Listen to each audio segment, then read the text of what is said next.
حضرت معاویہ رضی اللہ تعالیٰ عنہ کے لیے ایسے الفاظ انتہائی درجے کی توہین ہے. بھرپور سوشل میڈیا پہ آپ اہل سنت والجماعت کا ساتھ دیں, آواز اٹھائیں. دیکھو نبی کریم صلی اللہ علیہ وسلم نے ارشاد فرمایا کہ 7 آدمی قیامت کے دن اللہ کے عرش کے سائے میں ہوں گے, ان میں ایک رجلان یتحابان فی اللہ, جو صرف اللہ کے لیے محبت کرتے تھے.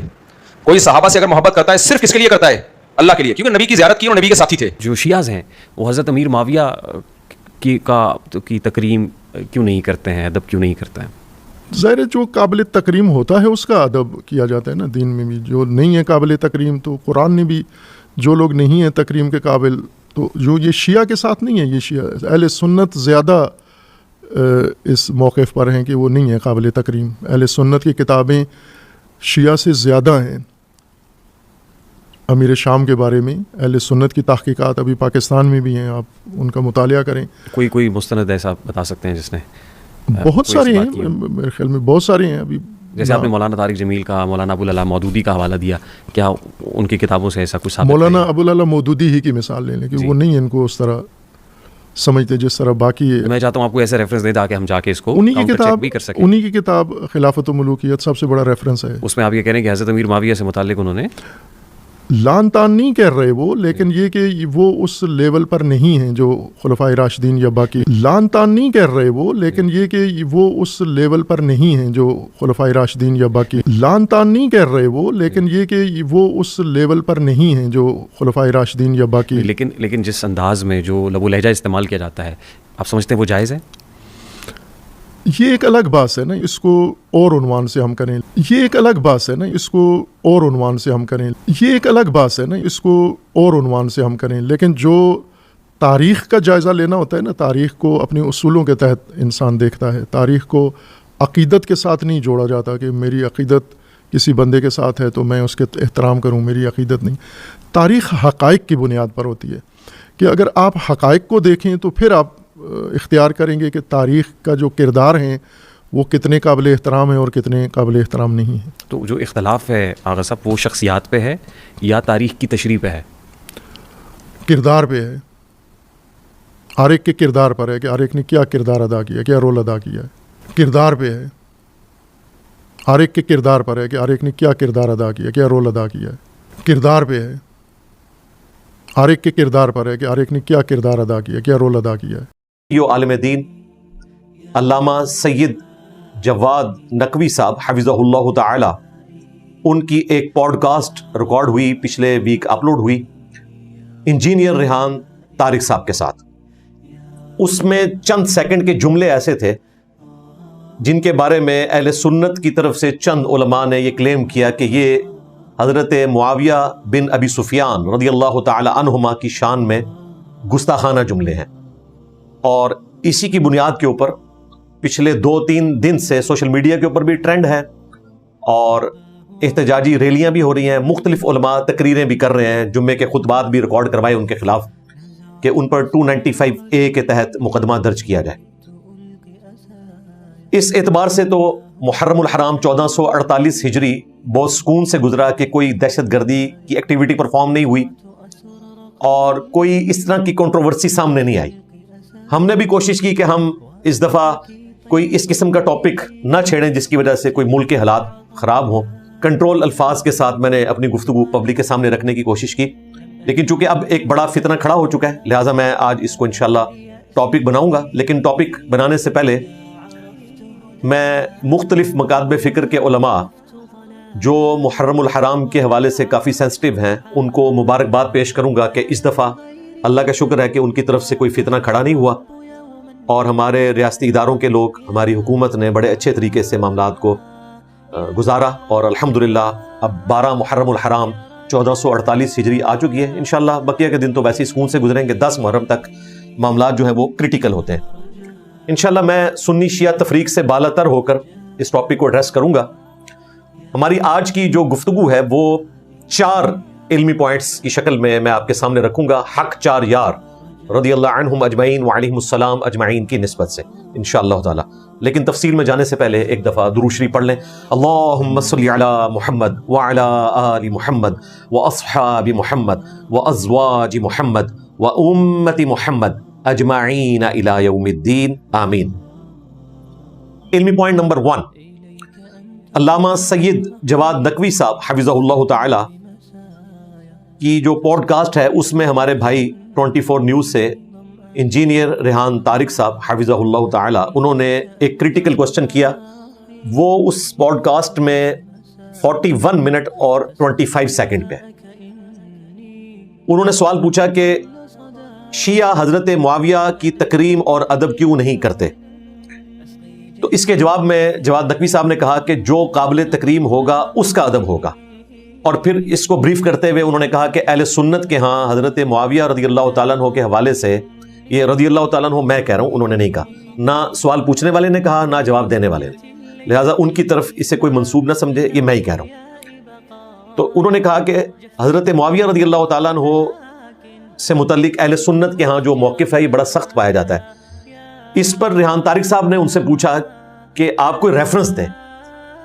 تو ریفرنس کو ڈسکس کرتے کرتے خود ہی ریحان طارق صاحب نے ان کے منہ میں ایک لقمہ دیا اس حوالے سے کہ جس طرح آپ نے مولانا مودودی کا ذکر کیا. تو اس پر جواد نقوی صاحب نے کہا کہ مولانا مودودی رحمہ اللہ تعالیٰ کا موقف سخت ہے حضرت معاویہ کے حوالے سے.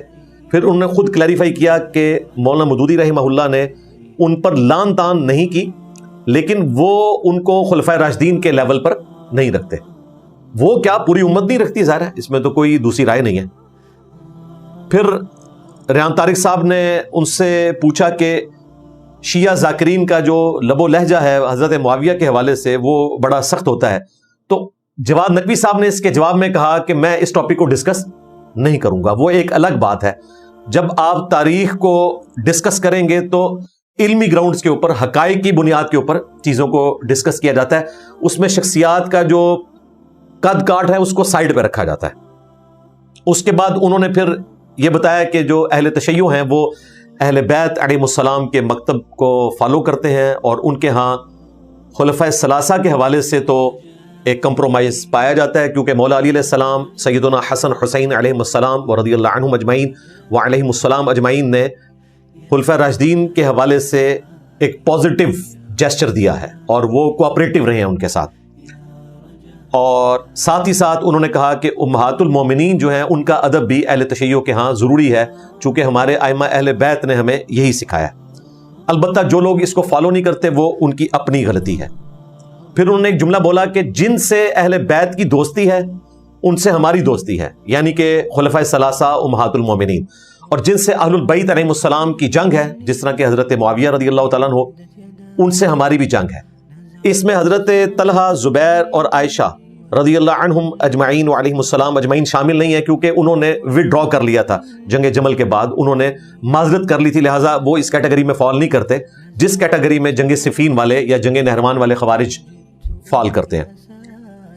اور حیران کن بات ہے، انہوں نے ساتھ یہ بھی بولا کہ حضرت عثمان غنی رضی اللہ تعالیٰ عنہ شریف النفس انسان تھے، ان کو شہید بھی کہا، رضی اللہ عنہ بھی کہا، اور انہوں نے یہ کہا کہ بنو امیہ کے گورنروں نے حکومت کو حاصل کرنے کی خاطر پرماننٹلی ایک سیاسی جماعت بنو امیہ کی بن چکی تھی، اور چونکہ نبوت بنو ہاشم میں آئی تھی تو وہ چاہتے تھے کہ یہ پرماننٹلی ہمارے پاس معاملہ آ جائے. تو اس بنیاد کے اوپر انہوں نے حضرت عثمان غنی رضی اللہ تعالیٰ عنہ کو یوز کیا اس حوالے سے کہ ان کے ریفرنس سے غلط باتیں لوگوں تک پہنچائیں، جس کی وجہ سے رعایا ان کے خلاف ہوئی اور الٹیمیٹلی وہ شہید ہوئے. اور یہ بات بالکل ٹھیک ہے، اور الحمدللہ میں نے اس کو بخاری مسلم سے ثابت کیا ہوا ہے، آج بھی میں انشاءاللہ تعالیٰ اسے ڈسکس کروں گا.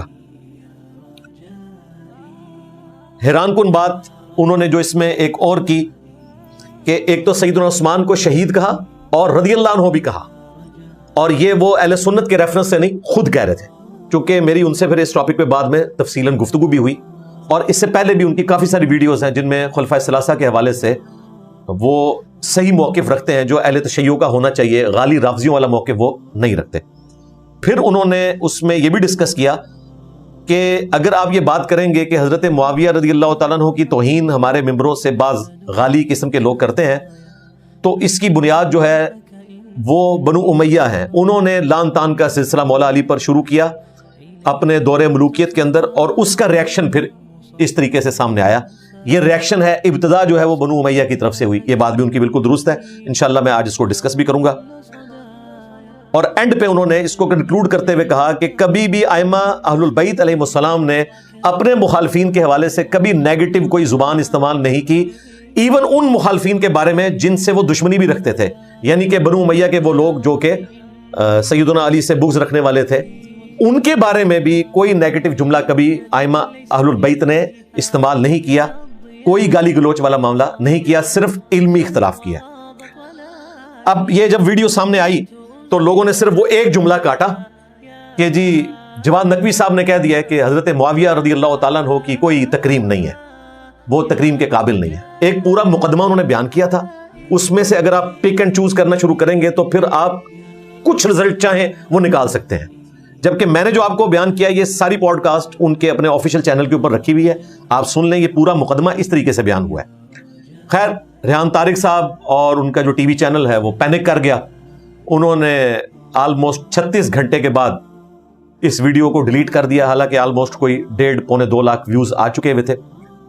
میں نے جواد نقوی صاحب کی جو اپنے چینل کی ویڈیو ہے اس کو اپنے چینل سے شیئر کروایا تھا، اس کے ویوز اب 2 لاکھ کراس کر چکے ہیں، اور اس میں کوئی کٹنگ نہیں ہے۔ ہونا تو یہ چاہیے تھا کہ جن جملوں کے اوپر اعتراض تھا اس کو ٹرم کر دیا جاتا، باقی جو 2 گھنٹہ اور آلموسٹ 3 منٹ کی پوڈ کاسٹ تھی اس کو باقی رکھا جاتا، لیکن انہوں نے ساری پینک کر کے ڈیلیٹ کر دی۔